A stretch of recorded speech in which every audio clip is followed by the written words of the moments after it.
Welcome to the Deep Dive. We're your shortcut for getting past the headlines, really digging into the complex stuff happening around the globe. That's right. Today, we are jumping headfirst into a pretty intricate world.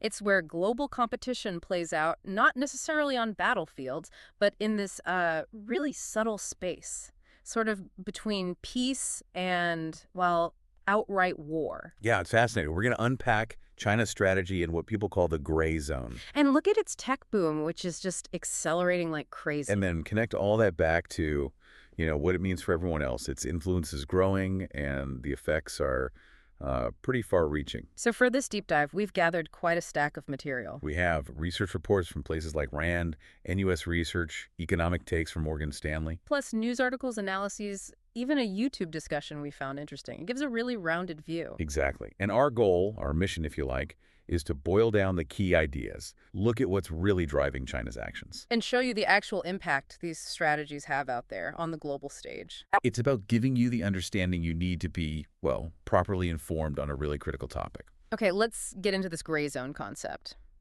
Now, if you follow global affairs, the term itself probably isn't brand new. Right. But what seems really striking is how China's taken this idea and refined it, made it a precise tool of statecraft. It challenges our usual ideas about conflict, doesn't it? It absolutely does. We're talking about actions that are deliberately kept below the level that would normally provoke, a standard military response. Kind of strategic limbo land. That's a good way to put it.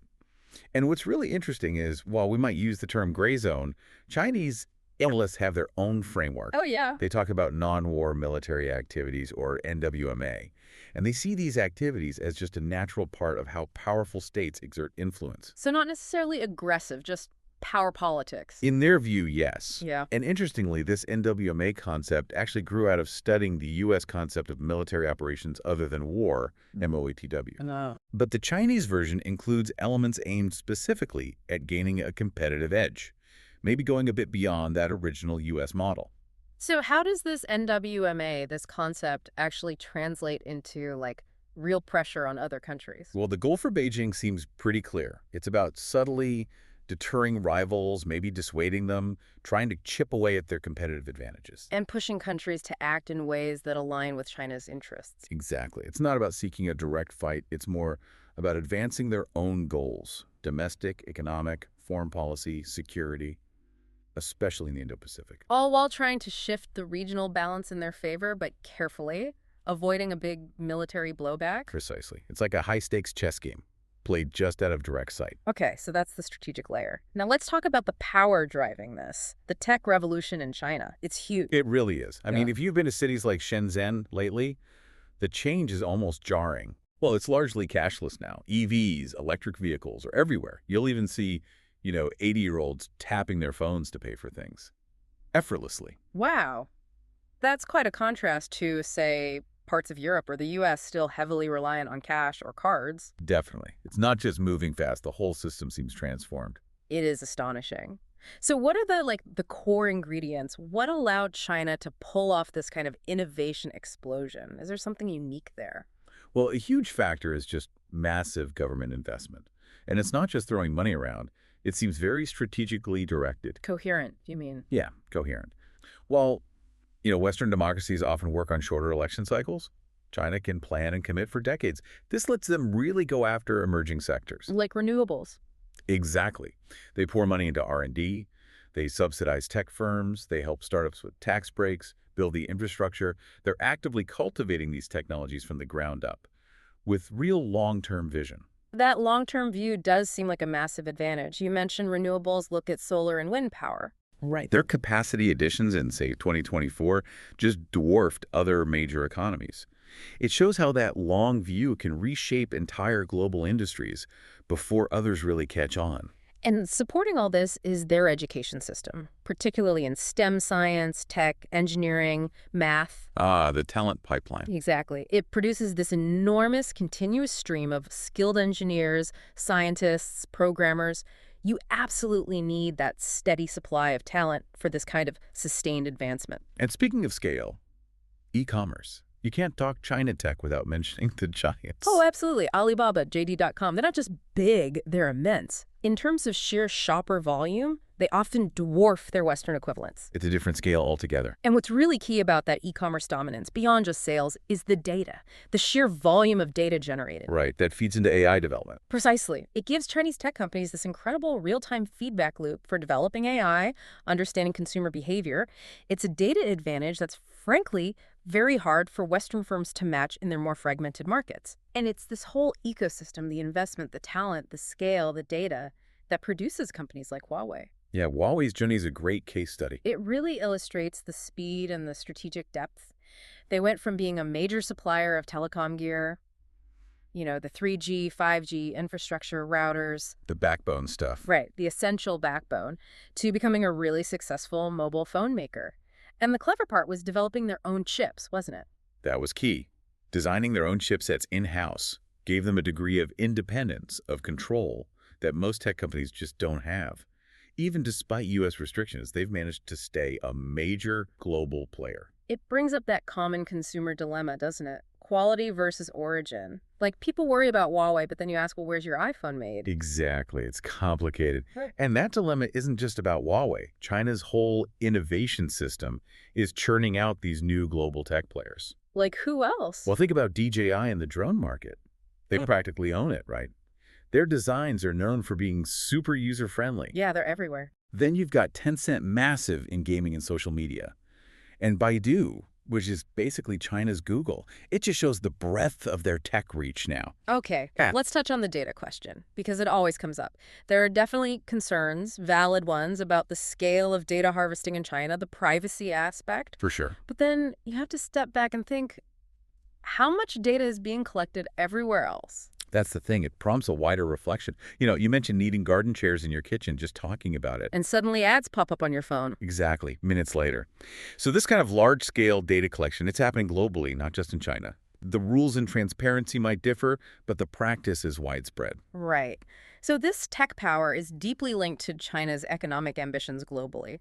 And the most visible example is probably the Belt and Road Initiative, the BRI. Absolutely. And 2024 was apparently a record year for BRI engagement. The total value since it started in 2013 is just staggering, something like 1.175 trillion US dollars. Wow.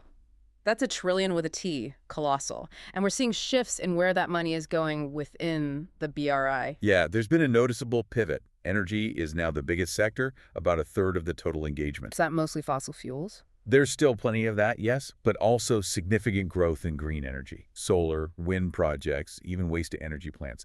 Alongside that, metals and mining and tech itself are seeing big investment too. The metals and mining part sounds strategically important. Hugely. China's engagement there hit a record $21.4 billion in 2024, mostly through investments, not just construction contracts. And they're securing resources. Yeah, very much so.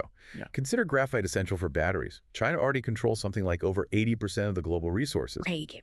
Yeah, and over half the processing capacity for other critical minerals needed for the green transition: lithium, nickel, cobalt, graphite again. That gives them enormous leverage, a real strategic chokehold, potentially. Undeniably. But they haven't abandoned fossil fuels either. Oil and gas engagement hit record highs too, around $24.3 billion in 2024. And coal. Still involved in coal, yes. Plus major transport projects, rail, aviation, ports. And who are the main partners now? Has that changed? It has shifted a bit. The Middle East, especially Saudi Arabia and Iraq, were the top partners for BRI engagement in 2024. They've actually surpassed Pakistan now as the biggest cumulative energy partner since the BRI began. Interesting shift. Okay, so all of this, the tech, the BRI investments, the resource control, it feeds directly into this growing tech rivalry with the West, right? Absolutely. People often call the U.S.-China relationship a kind of Cold War for technology. Driven by competition for tech dominance and also worries about supply chains being too vulnerable. Exactly. And semiconductors are right at the heart of it.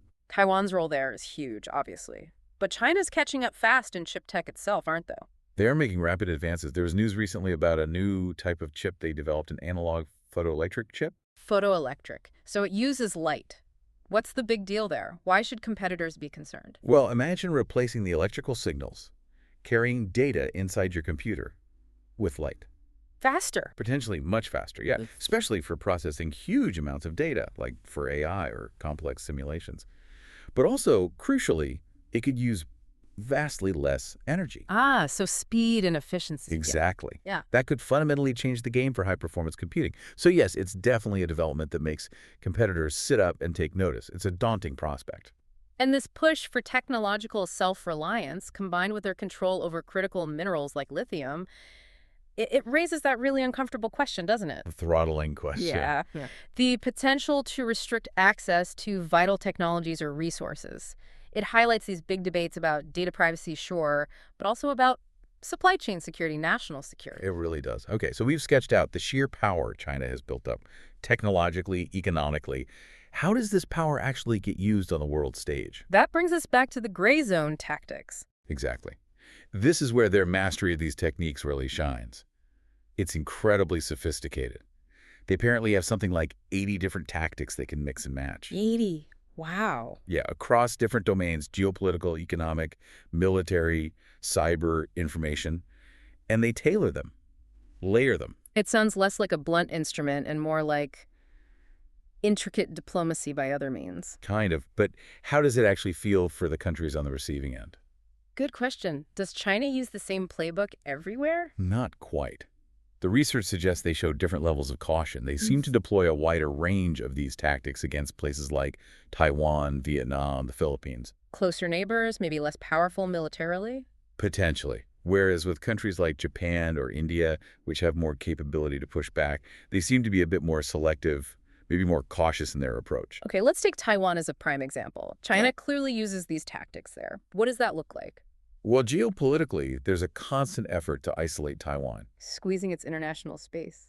Exactly. Blocking it from things like observer status at the World Health Assembly, even influencing how Taiwan is labeled at international events, like the World Cup. It's a persistent diplomatic pressure campaign. And militarily. We hear about incursions into their airspace. Right. The focus seems to be on normalizing the PLA's presence around Taiwan. Making it routine. Yeah. So in 2022, for instance, the number of PLA aircraft sorties into Taiwan's Air Defense Identification Zone, the EDIZ, went up by about 32% compared to the year before. That's a big jump. It is. And they conduct these large-scale military exercises like the ones around Nancy Pelosi's visit. Live-fire drills, long-range rockets. The goal seems to be to make their military activity nearby feel normal, expected, and gradually chip away at Taiwan's perceived autonomy. You mentioned military modernization earlier. One term that comes up a lot is A2AD, anti-access area denial. Why is this system considered such a game changer? Why is it forcing the U.S. and others to rethink strategy? Okay, so A2AD, basically, is about making it incredibly risky, maybe even impossible, for an opponent to operate their military forces, ships, planes, inside a specific geographic area. Creating a keep-out zone. Pretty much. Yeah. And China's A2AD capabilities in the Indo-Pacific are seen as highly effective now. It's designed to deny an adversary the ability to project power close to China's shores. So in a conflict scenario. In a conflict scenario over Taiwan, for example, the A2AD system could potentially make it extremely dangerous, maybe even suicidal, for U.S. aircraft carriers or bombers to get close enough to intervene effectively. It creates this defensive bubble that changes the whole calculation for potential intervener. Exactly. It forces a fundamental rethink of how you'd even approach such a conflict. Okay, shifting gears slightly, but related to control. Another really chilling tactic is what's called transnational repression. Yes, this is deeply concerning. This is China reaching beyond its borders to control its citizens or former citizens abroad. Precisely. It's described as a systematic campaign.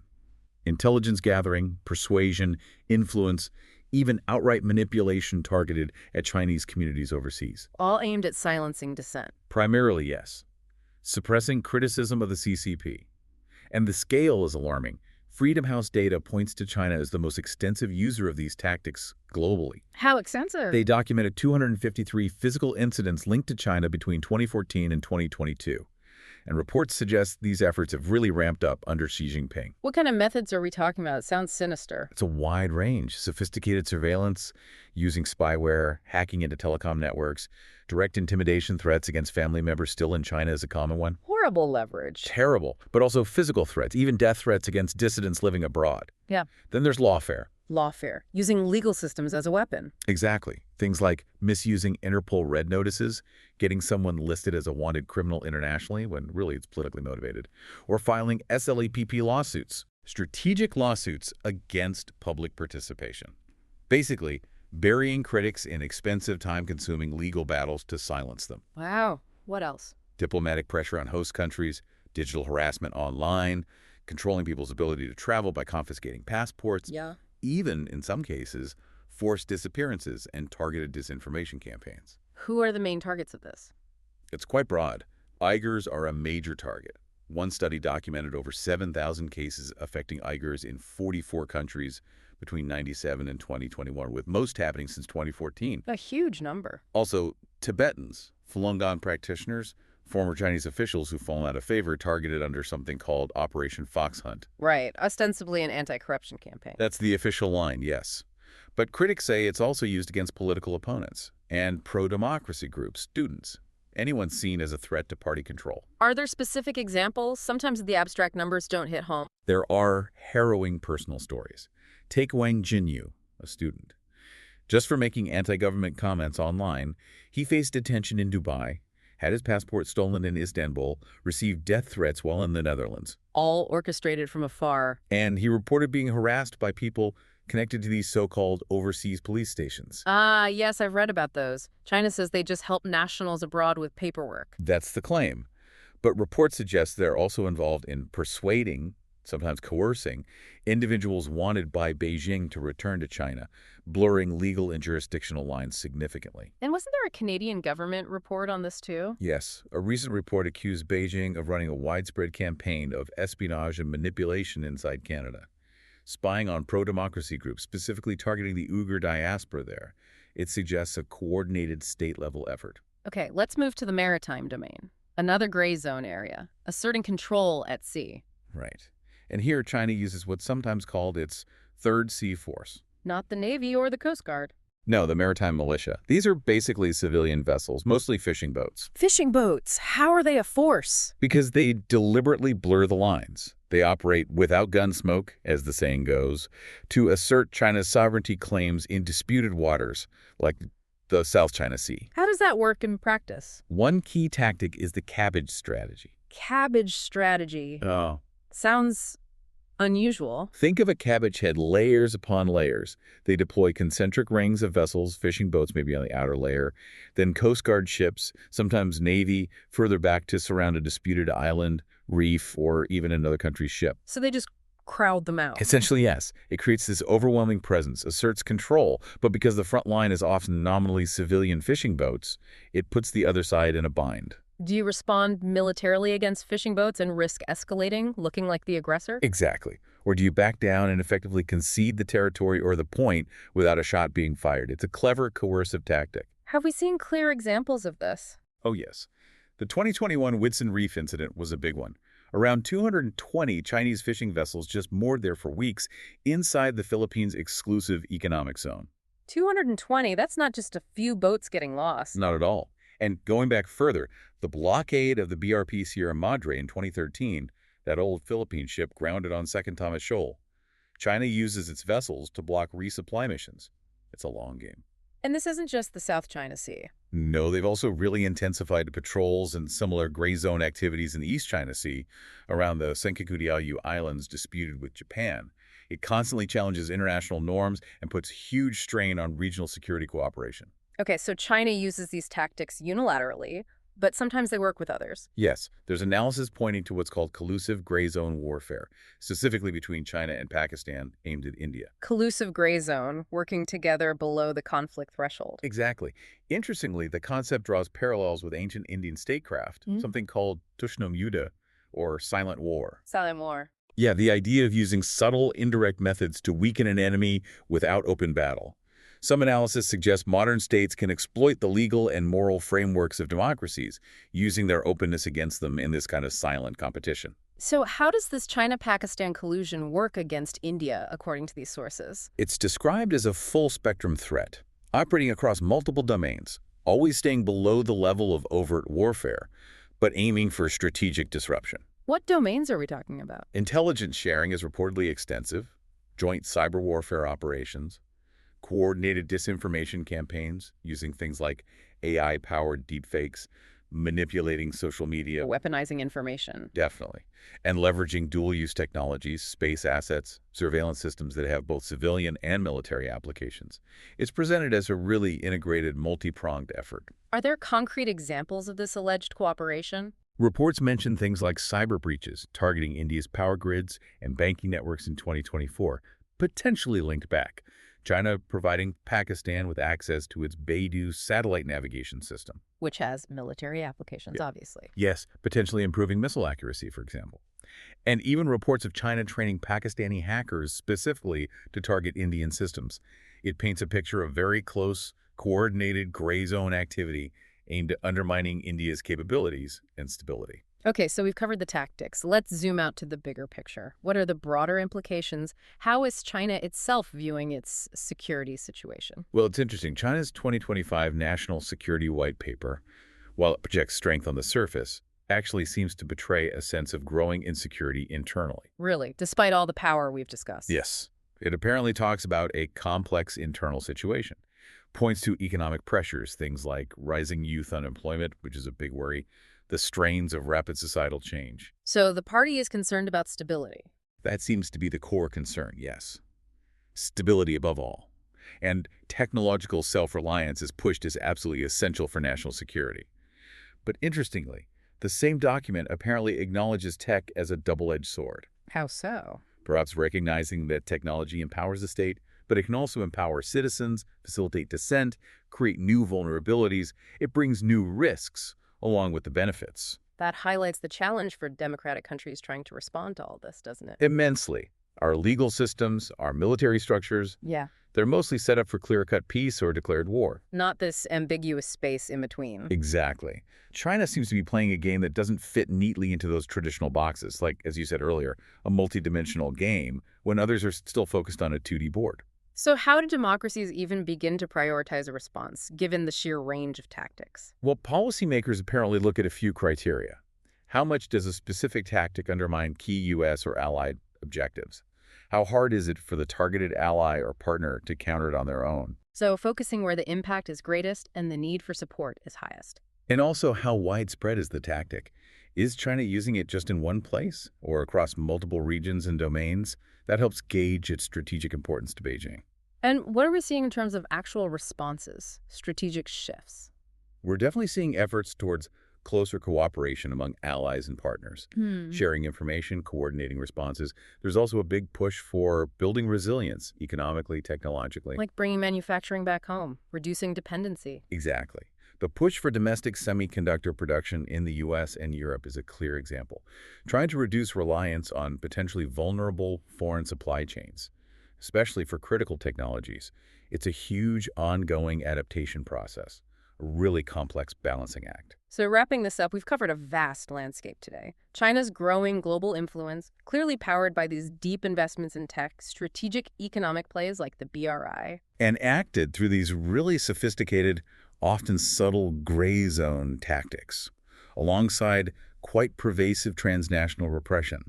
It's an undeniable reality and a complex one to navigate. It really forces a constant balancing act for pretty much every other nation out there, which leads us to a final thought for you, the listener. Given this incredibly tangled web of global connections, the way we're all linked economically and technologically, And seeing how this gray zone competition seems to be escalating, becoming more complex, what new kinds of international cooperation, what new frameworks or approaches might actually be needed to navigate this future? How do we manage competition without tipping into conflict in this new environment? something to definitely ponder.